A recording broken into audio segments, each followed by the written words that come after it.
భద్రాచలం వద్ద గోదావరి 50.5 అడుగులకు చేరుకోవడంతో అధికారులు రెండవ ప్రమాద హెచ్చరికను జారీ చేశారు.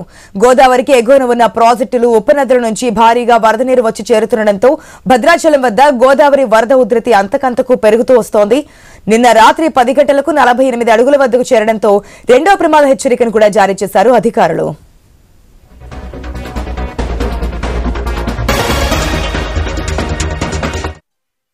ప్రస్తుతం భద్రాచలం వద్ద గోదావరి నది నుండి 12,51,999 క్యూసెక్ల వరద నీరు దిగువకు విడుదలవుతోంది. ఎగువన ఉన్న శ్రీరామ్ సాగర్ ప్రాజెక్ట్, సమ్మక్క బ్యారేజీలతో పాటు గోదావరి ఉపనదులైన ఇంద్రావతి, ప్రాణహిత నదుల నుండి లక్షలాది క్యూసెక్ల వరద నీరు గోదావరిలోకి వచ్చి చేరుతుండటంతో గోదావరి వరద ఉధృతి అంతకంతకు పెరుగుతూ ఉధృతంగా ప్రవహిస్తోంది. దీంతో భద్రాచలం వద్ద గోదావరి వరద ఉధృతి మరింత పెరిగే అవకాశం ఉందని అధికారులు అంచనా వేస్తున్నారు.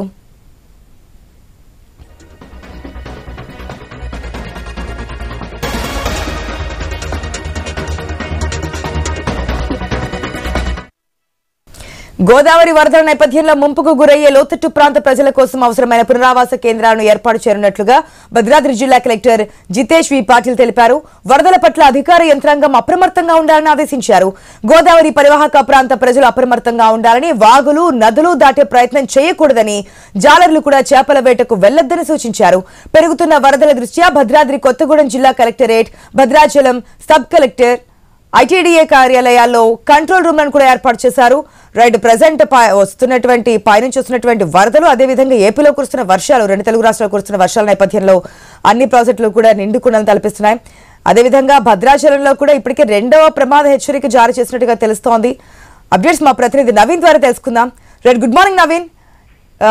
రెండవ ప్రమాద హెచ్చరిక కూడా అధికారులు జారీ చేసినట్టుగా తెలుస్తోంది. అదేవిధంగా లోతట్టు ప్రాంతాల ప్రజలకి సురక్షిత ప్రాంతాలకు తరలించడం, వారికి కావాల్సినటువంటి అవసరాలను కూడా తీరుస్తున్నట్టు తెలుస్తుంది. డీటెయిల్స్ ఏంటి?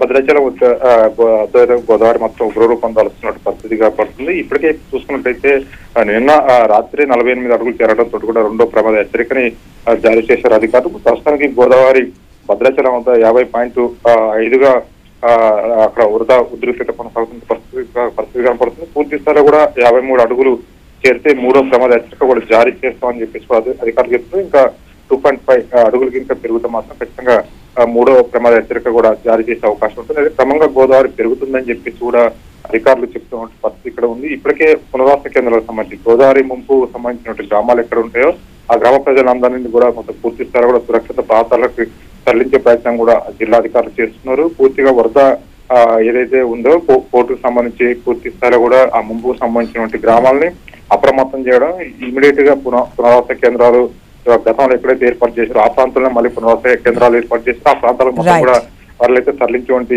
ప్రయత్నం చేస్తున్నారు. పూర్తి స్థాయిలో కూడా అందరూ కూడా అప్రమత్తంగా ఉండాలి. అధికార యంత్రాంగం పూర్తి స్థాయిలో అప్రమత్తంగా ఉండాలి. ఎక్కడ ఎలాంటి ఇబ్బందులు ఎవరికి కూడా తలెత్తకుండా, ఎలాంటి నష్టాలు వాటిల్లకుండా పూర్తిగా కూడా ప్రజలను రక్షించాలి, ప్రజలను సురక్షిత ప్రాంతాలకు తరలించాలని చెప్పేసి కూడా ఇప్పటికే జిల్లా కలెక్టరేట్ అధికారులకు ఆదేశాలు జారీ చేశారు. పూర్తి స్థాయిలో కూడా టోల్ ఫ్రీ నెంబర్లు కూడా పెట్టినట్టు పరిస్థితి కాబట్టి కొత్తగూడ కలెక్టరేట్, అదేవిధంగా భద్రాచలం ఐటీఓ దగ్గర సబ్ కలెక్టర్ కార్యాలయం కూడా పూర్తి స్థాయి కూడా అందరికి అందుబాటులో ఉండే టోల్ ఫ్రీ నెంబర్ పెట్టారు. ఎలాంటి ఎమర్జెన్సీ ఉన్నా, ఎలాంటి ఇబ్బందులు ఉన్నా ఇమ్మీడియట్ గా టోల్ ఫ్రీ నెంబర్ ఫోన్ చేస్తే వాళ్ళు రిజిస్టర్ చేసి వాళ్ళని అయితే ఖచ్చితంగా కాపాడే ప్రయత్నం కూడా చేస్తారని చెప్పేసి కలెక్టర్ చెప్పాడు. పూర్తి స్థాయిలో కూడా గోదావరి పరివాహక ప్రాంత ప్రజలు మొత్తం కూడా అప్రమత్తంగా ఉండాలి. మత్స్యకారులు పరిస్థితులు కూడా చేపల వేటకు వెళ్ళకూడదు. ఇంకా వరద పెరిగే అవకాశం ఉన్న నేపథ్యంలో మూడో ప్రమాద హెచ్చరిక కూడా జారీ అవుతుంది.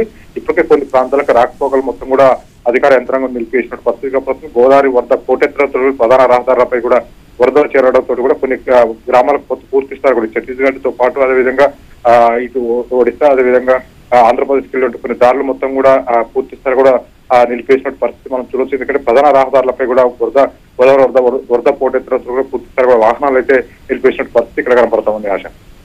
Right Naveen, thanks for the update. తనపై కేజీబీవీ ప్రిన్సిపల్ చేసిన ఆరోపణలను ఆముదాల వలస